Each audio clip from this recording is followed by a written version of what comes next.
So today we see Arsenal have released some videos of Unai Emery's first training session with the Arsenal squad. So there were some new faces, some old faces, but a new regime is in town. Let's get into this edition of Cannon Fodder, which gives you transfer news involving Arsenal players coming in and out of AFC.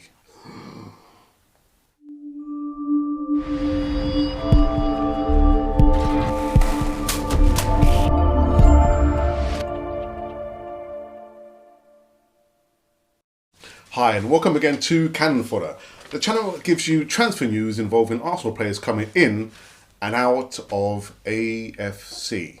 So like I said in my intro, this week we have seen quite a few videos coming out from the Arsenal camp of Unai Emery's first training session with the squad players. And it was really good to see some of the players, well actually all the players all together again under a new regime. Absolutely fantastic. Good to see Lucas Perez back.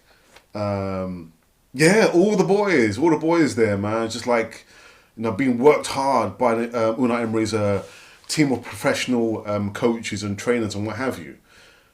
However, I saw one face that I was surprised to see there. Steve Bold. I thought we got rid of him. Didn't he leave with the last manager? Anyway, there must be some rhyme or reason why Unai Emery has decided to keep hold of Steve Bold. But if anyone out there could tell me why, I'll be very, very happy. Just leave the comments in the box below. But yes, man, yes, those players there, you know, they look like they're getting tuned up, boy. You know, tuned up. Laka and Aubameyang as well. I'm sure these guys, you know, they're going to be a fight, you know, a fearsome partnership up front. I'm looking at maybe 50 or 60 plus goals for this season alone, man. Yeah.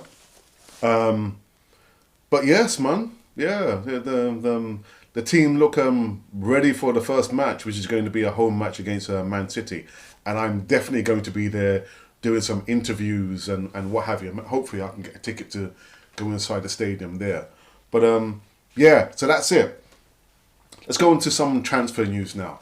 So there's one player, and again, I know I'm a little bit late on this player who's been linked to Arsenal.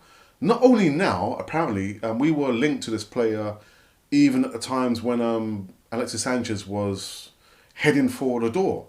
And his name is Christian Pavon, an Argentine international who plays for Boca Juniors. And he's a target man. I'm just thinking, do we need another target man? We don't. We don't need him. But according to one outlet, which is called AS outlet, it says that if Arsenal do want to get this player, we'll have to meet the release clause fee, which is £44 million. You know, he's a good player. You know, I've seen him play. But again, we don't need another target man. We don't need him. People were saying that apparently Pavon at the time was likened to Alexis Sanchez. Now I'm wondering, he was compared to Alexis Sanchez or the next Alexis Sanchez. Are they talking about his attitude or the way that he played football? But either way, we don't need Pavon. Who we do need is Lucas Torreira. I don't want to go over old ground again, but a bit of information that I was reading this week. The mentality of the Uruguayan players, they have the spirit of 1930 and 1950.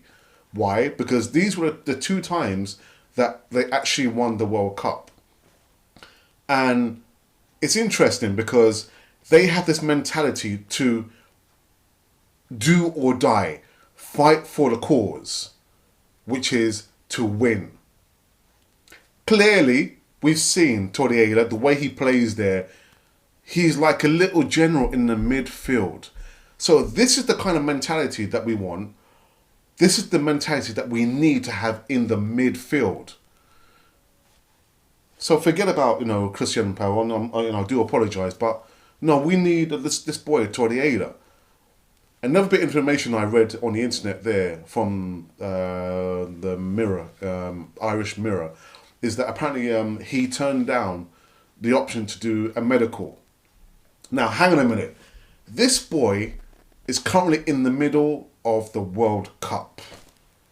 His mind is only on Uruguay and winning the World Cup. Remember the do or die mentality?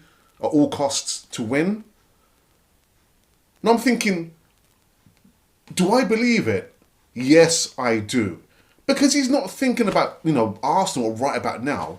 He's thinking about the World Cup with Uruguay. I mean, that annoys me a little bit there, Is it newsworthy? No, it's not.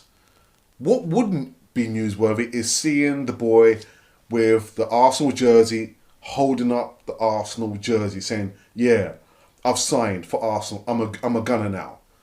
All this little bit of information about him, refusing to turn up or have a medical is of no interest to me. But anyway, that is it. That is it. So yeah, sorry the edition of Cannon Fodder is slightly short. Been very, very busy and recovering from seeing Colombia lose against England, but that is the by and by. Anyway, so this has been Cannon Fodder, the channel that gives you transfer news involving Arsenal players coming in and out of AFC.